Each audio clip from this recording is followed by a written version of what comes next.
Y estoy en comunicación con la diputada Adriana Dávila. Ella es vicecoordinadora jurídica y de régimen político del Partido Acción Nacional en la Cámara de Diputados. Adriana, gracias por tomar esta comunicación. Buenos días. Buenos días, Pedro. Al contrario, gracias por la oportunidad de platicar contigo, con tu auditorio y de abrir estos espacios que creo que con el tiempo se van a hacer cada vez más necesarios. Pues esperamos sobre todo establecer contrapesos, que yo sé que ustedes afanosamente lo están haciendo en el PAN y que pues luego de las elecciones, con todos los balances y desbalances y los saldos políticos, creo que se están recomponiendo y están empezando a tener posturas fijas y firmes como esta. Se aprueba una ley en la que pues tenemos, no me gusta la expresión, pero finalmente lo expresa, que es el fiscal carnal que en otro tiempo se hubiera rechazado para el presidente Peña y que hoy se aplaude para el presidente López Obrador. ¿Cuál es tu opinión? ¿Cuál es la opinión de tu bancada? Bueno, al margen de la ineficiencia legislativa en los procesos, empezando en la técnica legislativa, en incluso la redacción, en algunos detalles que parecieran menores como errores de dedo, ¿no? Nosotros percibimos en el fondo de esta iniciativa en la que no se quiso tocar, por supuesto, el artículo 102 constitucional para buscar la autonomía plena de un fiscal que pudiera procurar justicia en este país, que además es uno de los temas fundamentales que fueron en la campaña de Andrés Manuel López Obrador. Al margen de eso, hoy en esta estructura orgánica que están planteando de la Fiscalía, pues errores terribles y gravísimos que tendrán consecuencias muy, muy, muy serias para este país, Pedro, porque déjame darte 3 datos, ¿no? Y reitero al margen del fiscal carnal. Sí. 3 datos importantes.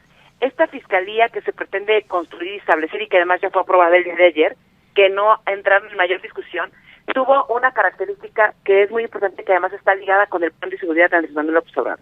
La delincuencia organizada, la palabra delincuencia organizada en esta estructura que plantea Morena no se persigue. Es decir, se desaparecieron áreas importantísimas de la Procuraduría o Fiscalía en este proceso, como la Subprocuraduría, o en este caso Fiscalía, que se pudiera pretender crear, de delincuencia organizada. Desapareció, ya no existe. Pareciera ser que hay un pacto de impunidad que se genera a través de estos grupos organizados, que además diversificaron sus mecanismos, ya no solo en el tráfico de drogas y armas, sino en la extorsión, en el robo a combustible, en una serie de delitos que se fueron perfeccionando con el tiempo y que hoy ya para este gobierno no van a ser, llamémosle, tema de poderlo distinguir, establecer y atender con toda seriedad. Ya no existe esa área. Ya no existe el área de violencia contra las mujeres y trata de personas, que fue además un asunto importante que no tiene que ver solo con la trata de personas con fines de explotación sexual, sino con trabajo y servicio forzado, por ejemplo, en donde estos cárteles de las drogas reclutan a jóvenes de muy poca edad, 16, 17, 18 años, y los incluyen en el crimen organizado, la siembra de las drogas, de la marihuana, de algunos otros enervantes, y bueno, pareciera ser que esto no existe, que ya tampoco va a funcionar, que el tema de violencia contra las mujeres, que fue una demanda social muy, muy importante, ya ahorita de los partidos políticos, una demanda social, pues también se desaparece y se la rincona en un área, en una fiscalía de derechos humanos. Y si a esto le añades que el tema de secuestros, por ejemplo, que ha aumentado con el tiempo, que es una de las áreas que se especializó justamente porque la delincuencia organizada, llamémosle, amplió sus mecanismos de participación en este país, pues resulta ser que tampoco. Entonces aparecen 3 áreas importantes en esta fiscalía que para nuestro para el Partido Acción Nacional son un retroceso más que un avance en la persecución. Entonces pareciera ser que a Andrés Manuel López Obrador, como presidente de México, lo que no le gusta lo desaparece, ¿no? Entonces, si a la oposición no le gusta, pues también va a desaparecer, que es lo que piensa hacer, con un mecanismo ni siquiera legal, sino con un mecanismo de ocurrencia, un mecanismo que para él es importante decir, aquí mando yo, y ese es el mensaje que se está dando. Lo peor de esto es que tiene una bancada ciega, sumisa e irresponsable, que no revisa siquiera las iniciativas, las leyes, las propuestas, porque sabe perfectamente que ahí la única voz que se escucha es la de esta persona que hoy es nuestro presidente de la República y que, creo yo, desprecia el bono democrático que le dieron los mexicanos. Porque si bien es cierto, es el presidente que ha sido muy votado, que tiene 30 millones de votos, debo decirte nada más ahí, Pedro, que el tema del voto no fue un voto solo a favor del proyecto de Andrés Manuel López Obrador, quizá fue un voto en contra de cosas que veían de la clase política, del rechazo de la clase política, de nosotros como partidos que quizás no habíamos cumplido las expectativas de los ciudadanos, pero hay más de 80 millones de mexicanos que tampoco eligieron a Andrés Manuel López Obrador, y me refiero a todos aquellos que decidieron no votar o votar por otras opciones. Y creo que eso es lo que no ha entendido Andrés Manuel López Obrador. Si a eso le añades el tema segundo más grave que veo de la Fiscalía, Pedro, que es la discrecionalidad con que el fiscal puede conducirse para el plan de política criminal que tendremos en este país, el plan de persecución. Es decir, ya no hay esta especialidad de decir vamos a tener un plan que tenga estos mecanismos de lo que queremos perseguir. Ahora el plan de persecución penal queda a discreción del fiscal, es decir, él podrá definir pues que sí le gusta perseguir y que no. Y como Andrés Manuel López Obrador se quedó con esta, llamémosle, rencor terrible de haber participado en 2 elecciones y haber perdido, pues lo que él decide hoy es, bueno, vamos a perseguir todos los delitos electorales y vamos a perseguir la corrupción. Y si se le ocurre que la persona es corrupta simplemente porque él lo menciona, por ejemplo, hoy con los magistrados, con los jueces, que dice, bueno, pues es que estos son corruptos, así, porque lo dice él, porque así lo plantea, pues entonces empezamos con ese plan de persecución a todos los corruptos y todos los que cometen un fraude electoral. Pero el criterio, Pedro, va a ser el que defina el procurador, ahora fiscal. Esto es verdaderamente terrible. Esto es un retroceso no solo democrático de un sistema político que creo regresó más de 50 años en el tiempo y que se basa en la voluntad de un solo hombre. Sí, y esto paulatinamente se va centralizando en todas las áreas de una manera muy peligrosa, porque antes de que entraras tú al aire decíamos que históricamente este país ha tenido una tendencia a aceptar el absolutismo de un poder con diferentes nombres y connotaciones en la historia, concebidos antes como presidencialismo, en tiempos coloniales como el Gran Tlatoani o precolombinos como el Gran Tlatlani y en el presente con una aplanadora populista que está pisoteando derechos fundamentales que luego a veces, Adriana, lo que sucede es que la gente, el público, no está muy interesada en el detalle de cómo se debe de impartir la justicia, sino solamente quieren que este país sea justo, pero a la hora que nos vamos a los detalles, como tú lo estás desglosando, estamos dándonos cuenta de que se está preparando el principio de un amago, de una especie de abogado general de la nación, que va a acabar siendo el abogado general del presidente. Y que además va a servir esta fiscalía para la persecución política de sus adversarios. Exacto. No percibimos que, lo cual me lleva a preguntarme si estos grandes delincuentes, en su discurso de Andrés Manuel López Obrador, no terminan siendo sus aliados. Sí.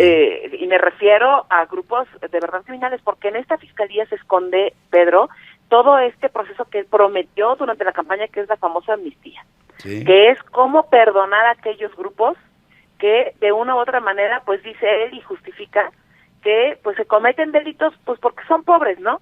Y en este país, que es una gran ofensa además para la gente que se dedica a trabajar todos los días, que lamentablemente pues viven en condiciones de pobreza, pero que eso no los hace delincuentes. O sea, pareciera ser que entonces este país es un país de delincuentes porque son pobres.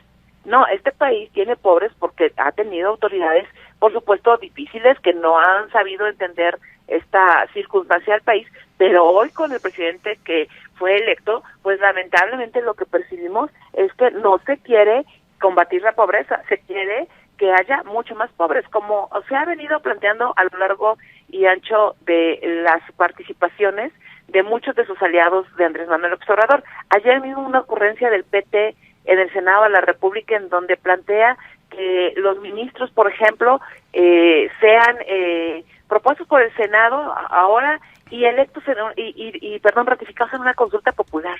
O sea, imagínate este concepto de la definición de división de poderes. Yo de verdad creo que cuando me dicen, oye, es que viene este tema ahora, yo digo, no están exagerando. Hoy ya todo lo creo posible. Hemos, lamentablemente, en este primer casi periodo que se concluye, no hemos podido hacer un solo cambio, una sola toma, un solo punto. Y las iniciativas se han ido hasta con errores de redacción, porque no hay poder humano que permita diálogo con esta bancada de Morena, tanto en el Senado como en la Cámara de Diputados, que reitero, ciega, sumisa e irresponsablemente no están entendiendo de verdad el mensaje ciudadano, porque pareciera ser que no se dan cuenta que ganaron y que lo que les ordenó el pueblo de México, como ellos le llaman, ese pueblo bueno, ¿no?, que se dividió ahora en bueno y malos, ¿no?, que no entendieron que lo que les dijo es, queremos que cambien las cosas, pero para bien, no queremos que cambien las cosas para mal. Y créeme que cuando decíamos, vamos a un régimen similar de Venezuela, al de Bolivia, o sea, no es cierto, no, bueno, yo creo que vamos a un régimen similar al de Alemania en el momento hitleriano, de verdad. Adriana, lo que te puedo decir es que siga habiendo, no obstante la aplanadora de parte de algunos representantes del pueblo en las cámaras, tanto en la Cámara de Diputados como la de Senadores, que siga habiendo un principio de alianza y de unión para hacer contrapesos y que en todo momento se tome en cuenta a quienes ustedes representan para que juntos tengamos una presencia de ánimo y por lo menos tengamos derecho de pataleo ante la intransigencia de un gobierno que apunta a hacer de México un país igual, intransigente. Sin duda. Te agradezco muchísimo. Te agradezco muchísimo. Gracias, Pedro. Y yo les agradecería que estuvieran pendientes. En estos días tenemos algunas iniciativas constitucionales que estarán discutiéndose, que son importantísimas, que yo sí prendo los ojos y les pido a ustedes prender los ojos de alerta, porque si bien es cierto la discusión será al interior de la Cámara, pero bueno, viene revocación de mandato, consulta popular en la que se pretende que el presidente aparezca en la boleta en el año 21 y que nos puede repetir la historia hoy de Evo Morales, en donde ya le dijeron, no, espérate, tú no puedes elegirte en su revocación, y de pronto dice, no, pues sí quiero aparecer, ¿no? Y que haya una votación del 27% como en Venezuela y se elijan concejales. Bueno, lo mismo se pretende hoy en este país, en México, y se pretende una Guardia Nacional y se pretende unas figuras que, híjole, de verdad sí son de terror. Pero bueno, con este mismo, con esta alerta, pues con el ánimo que tendríamos que tener, pues agradecer la oportunidad, Pedro, en los espacios que se nos permita participar. Estamos en esa idea y por eso a este esfuerzo de información binacional le pusimos Central FM Equilibrio. Queremos llegar a ese equilibrio, obviamente estaremos al pendiente de estas iniciativas nuevas y también te pido, Adriana, que nos tomes como recurso, que sea bilateral esta comunicación, así como yo te buscaré para que des opiniones y a la bancada, yo también espero que ustedes nos tomen como un recurso cuando tengan algo que decir. Te mando un abrazo. Gracias, igualmente bonito día. Gracias, buen día.